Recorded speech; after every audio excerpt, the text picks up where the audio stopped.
This conversation is about food sovereignty, to determine what we eat, make it a choice. And this is what I call freedom. Yeah. Freedom is when you eat what you want to eat and when you want to eat it. It's not everyone is free in Africa, as you know. We still have 307 million people who go to bed hungry every day. So for me, we need to free them to eat what they want to eat and when they want to eat it. Hello, greetings. Welcome back to another episode of the AGRA podcast. We have a very exciting discussion ahead of us. So today we are joined by a special guest, and his name is Enoch Chikava. And Enoch leads the Gates Foundation's work to reduce poverty for millions of farming families in sub-Saharan Africa and South Asia by promoting inclusive agricultural innovations that drive productivity and income growth for smallholder farmers in a sustainable way. He's the Director for Agricultural Delivery Systems.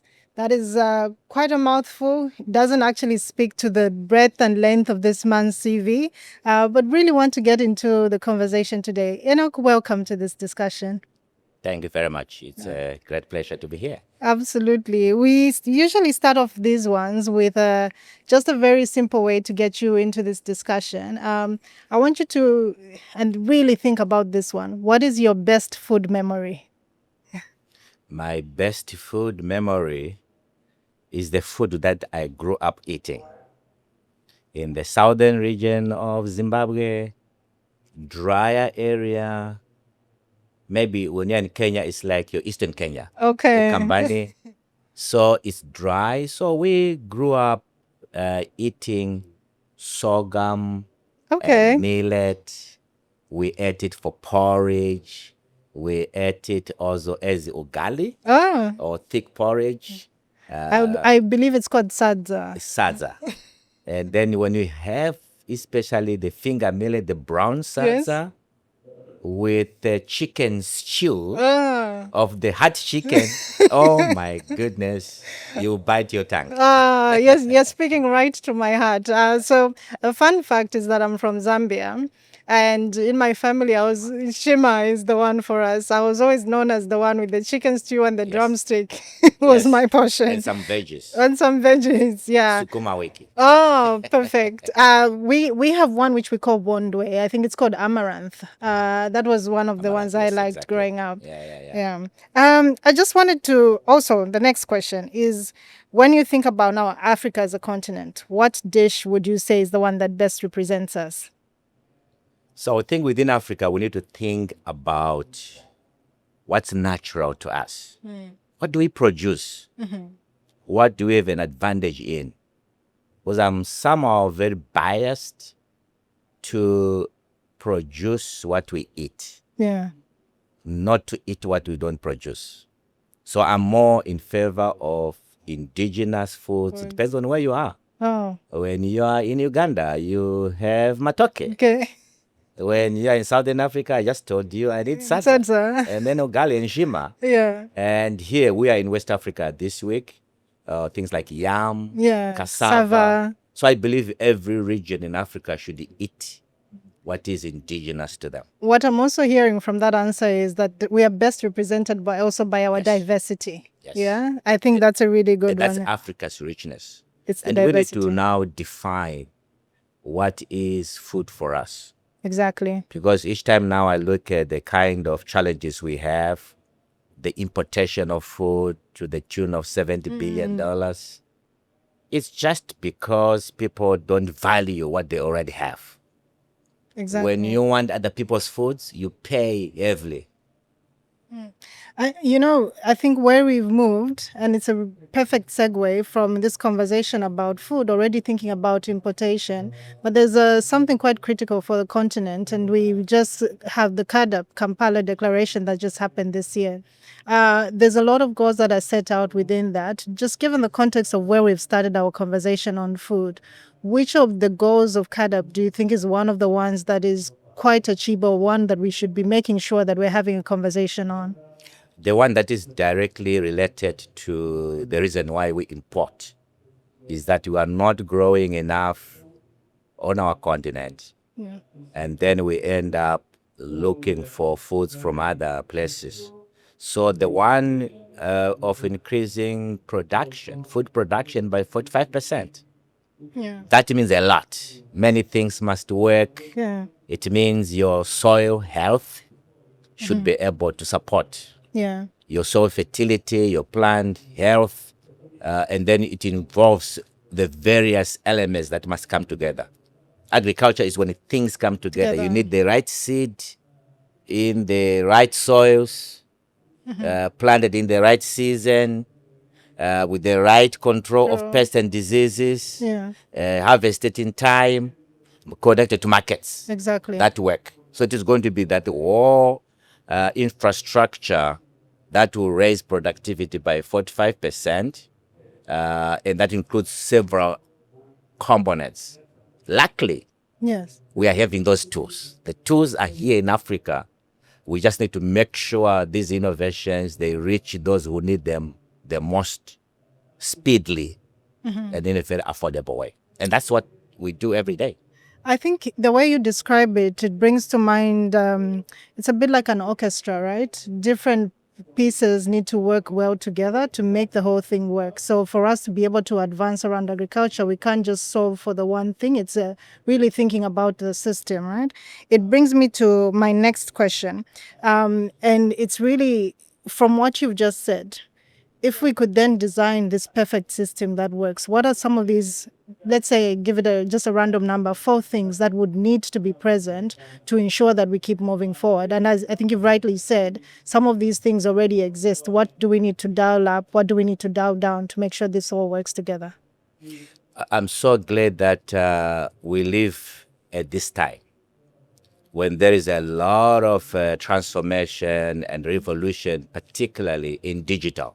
Yeah. So our first thing, if we were saying going to another planet, and I'm not suggesting we go to another planet, I believe the first thing you would do is to want to know your soil. So just knowing your soil is so transformative. Okay. And because the cost of getting soil information has been so high, for example, you needed to take samples, you analyze them, you send them to a laboratory, and most countries don't have the right labs. So you ship it out to another country. They do the test, they bring you the results. The cost of just doing that on one sample used to be $103 per sample. And you need thousands of samples to know the representation of your soil. That's why smallholder farmers never knew anything about their soil. It was super expensive. Yeah. However, in the past 10 years, we have reduced the cost of soil information by 97%. Now, at a cost of $3 per sample, you can get with precision almost 20 characteristics of your soil. Okay.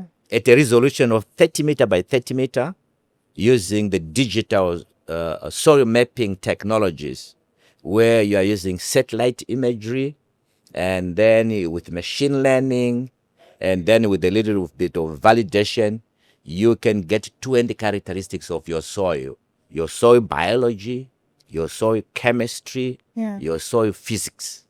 And it will tell you what your soil needs. And you can almost simulate in the computer what would be the right crop for this soil. And what are the right inputs to support it so that you're not underusing or overusing. Exactly. And then you find that now in commercial farming, it's called precision agriculture. Exactly. But I think for me, the terminology I have for Africa, it's called decision agriculture. I like that. What causes you to say, I want to grow wheat or millet? It's a decision that is informed by data. I know I will know where to get the seed, and I know the seed, what the seed will do for me. I know where to get the fertilizer. I know where the market is. I know what the price will be. If I know all these elements and I put them in the mix, I can start to farm on the computer before I farm in real life. And I can come up with a budget that I can take to the bank. And this is now my dream. Yeah. I can take my production budget to the bank. Yeah. And the bank will say, because you're going to do this, I'll give you a loan of X. So that's now futuristic. Yeah. But today, we are on our way to get there because we now have all these elements put together, and artificial intelligence is going to be helping us to do that. And we are starting to do that already in places like Rwanda. We are also doing some trials in Nigeria. Okay. And India is already advanced. Okay. You are now able to bring this customized, context-specific advisories that will tell a farmer what will be the best crop this year by looking at what the weather is going to be. So this ability of taking seed information, soil information, weather information, pest information, market information, and combine it and make a decision. That is a game changer. Sure. And I believe this is what every farmer in Africa should have access to. That is such a beautiful way to describe it. You know, this question started off with, what would you design in a dream world? And I think what you've just said to me is kind of opened up all of these different ideas. Like if we think about where it all starts in the soil, it allows us to make decisions that will impact the way that we think about finance, how we want to be able to resource. But also a really critical thing you talked about around to be able to farm on the computer even before we get into the actual land. I think it brings another vivid picture to mind is how do we move from theory to practice, right? I guess what I just want to hear from you is as well, for some of the things and ideas that are already existing, how do we bring like what you referenced in Rwanda to scale? What are these ideas or very small specific things that are already happening? How do we bring them to scale, and what are the steps towards that? It's already happening maybe in bits and pieces. We are waiting for all of them to come together, and that's where AI is going to help us. Okay. Remember, AI works with what we have. You must have the data already, and then it picks all the data sets together. But today I can tell you what is already operating at scale. In Kenya, there is a collaboration between KAURO, which is the Kenyan Agricultural Research and Livestock Organization, and an organization called Tomorrow Now. Okay. And they are focusing on weather information. Through that weather information, you will know in the next 2 weeks, 3 weeks, what the weather is going to be.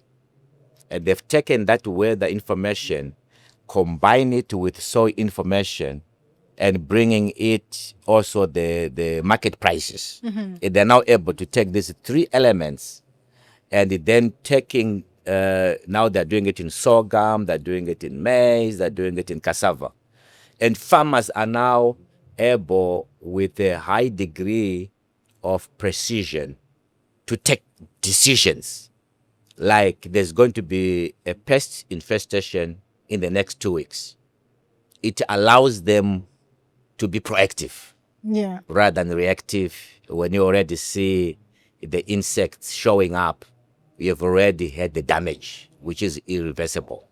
So it's already at scale. They are now reaching 5 million farmers. Okay. And it's getting into Tanzania, Zambia, and Malawi. Okay. So we're already there. We're already it's there. Starting to happen, yes. I like that when you also have some of these models and things that are existing, to speak in the now, that it's already happening and we need to just keep taking the steps forward. I like the words that are really sticking out to me is precision helps us make better decisions as well. But I also just want to really hammer on to the point of maybe we take a moment to reflect. We've talked about where we need to go, but if we take a moment to reflect over the last 2 decades, and we are at an interesting moment where AGRA is going to be celebrating its 20 years soon, just to take a moment to reflect over the last decade, what are some of the 2 moments that stand out to you as some of the things we've done well as a continent, and maybe some of the other places where we haven't done so well that we can start to think about as we go into the future? So I would say the first one is maybe what we discussed earlier already. when you have the African leaders saying no one is going to help us except ourselves, and then they come up with their strategy for the next 10 years, which is now the CADEP. The CADEP, which we referred earlier on, with these goals that are measurable. Exactly. Like getting 45%, making sure that there is the intra-African trade 3 times the way it is today. Yeah. Because today is about 18%. How do you move from 18% to 70% of goods moving within the continent? And also knowing what that will take. Getting into the fertilizer, there's also a goal around fertilizer. Yeah. Making sure that fertilizer is blended, is made in Africa, and then looking at, you need a lot of research around done on the continent, making sure that research is not brought here, but it is designed here by your own scientists. So I would say the first thing that I've seen now is now the next 10 years of CADEP. It's clearer than the other goals which we had. I know in the past they say you want to contribute 10% of our budget. Only 4 countries did that. But now they are saying not 10%. Yes, a country that does 10% is good. Yeah. But they're being very specific on where we need the resources. Like the 1% of the agricultural GDP going to research and development and extension. That is where we have the weakest link right now. The consumption is already high, demand is high. You have high urban population, as growing at 3%. So from the demand side, we need more food. That's why we are importing. And affordability is going up. If people can now afford imported food, which is expensive, in some places inflation is 40%. So you find that from the consumer side, people are ready. We need now to make sure that we are able to match what the consumers are looking for. Because at times there's also disconnection here. You are producing, hoping that someone will buy. Bye. We need to connect the two. I know what is demanded, and therefore, as a businessman, I'm going to be investing in all these things that I've been talking about with the full knowledge that this is the market, this is going to be the price, and I need to be now working on raising this productivity. If I'm successful, this is the income I'll get, capturing all those costs and so on. So I would say really getting clear at continental level in terms of where the continent should go. And I will double click and say what's left now to translate that CADEP is what we're discussing in this forum. It's part of the conversation to say, okay, this blueprint is just a lifeless document until we begin to take action. Exactly. And one of the things that we're discussing yesterday is to have what is called the food baskets. Like, you don't have Africa producing the same thing. We talked about the diversity earlier on. Exactly. But no understanding in West Africa, what is West Africa good at? What can they produce? Yes. Cassava, sorghum, millet, because it's dry as you go to the Sahel. If that becomes like the food basket of that region that you want to do, including cassava. And then you go to the Southern Africa. You look at the soil. What are they good at? Maybe it's maize, maybe soybean, maybe sunflower for your oil seeds. Then you say, this is where we produce it. Then if you do that across Africa, right now, I think we have potential to come out the 8 food basins or food baskets where you produce the food. But that's not enough. We need to combine that with what they call the trade corridors. Because once you produce a surplus, it must move where it is needed. So a combination of innovations that can now power the basins, and the connectivity in terms of the logistics. How it moves. Railway lines, roads, sea, water, transport, and then now connecting these markets. In my view, we can translate that now, and we have some actions of what to do. So I would say that's one big thing that happened. The second thing that already happened is now this digital revolution. Yes. If you look at even things like M-Pesa, in Kenya and so on.